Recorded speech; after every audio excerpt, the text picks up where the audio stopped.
Have you ever wondered how we measure intelligence? Or why some people think differently? In today's video, we'll explore intelligence and individual differences through the lens of neurodiversity. Let's dive in. Intelligence has been viewed in many ways throughout history. Traditionally, it has been measured using IQ tests.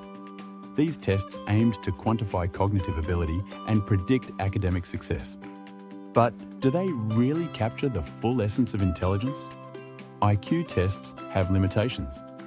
They often ignore cultural variations and non-academic skills. This led to new theories, offering a broader view of intelligence. Let's look at a few key concepts. First, Howard Gardner proposed the theory of multiple intelligences in 1983. He argued that intelligence consists of multiple types, like linguistic and musical. Each type represents a unique ability. This model encourages education that values diverse talents, not just those measured in tests. Second, Robert Sternberg introduced his triarchic theory in 1980.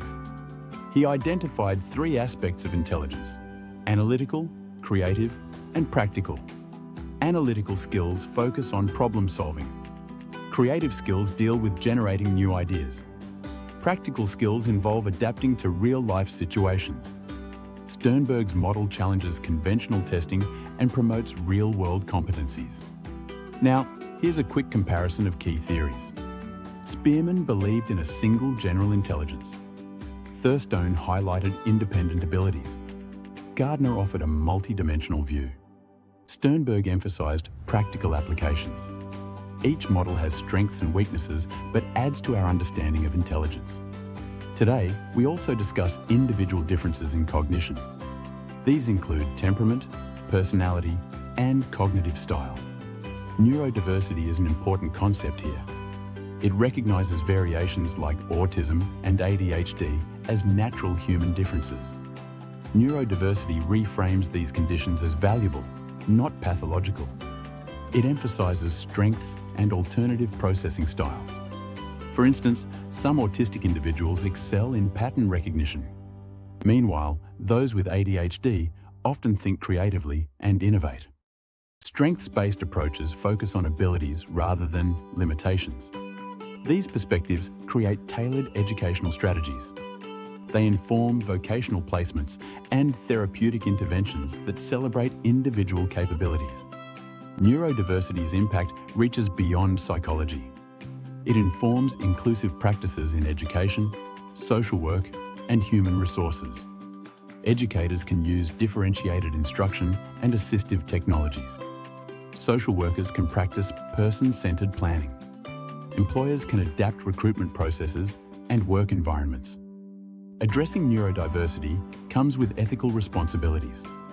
We must respect individual preferences and provide informed consent. This also involves ensuring culturally sensitive diagnostic resources. Training for educators and employers is vital for structured support. Research continues exploring best practices for supporting neurodivergent individuals. We must focus on language that avoids pathologizing differences. Instead, we highlight the unique strengths each person brings. In summary, understanding intelligence today involves recognizing multiplicity and diverse cognitive profiles. The neurodiversity movement encourages a shift towards inclusive frameworks. This approach has significant implications for education, employment, and our overall society. Embracing neurodiversity not only enhances individual lives, but enriches our communities. If you're interested in this topic, like, subscribe, and share. Let's continue exploring together.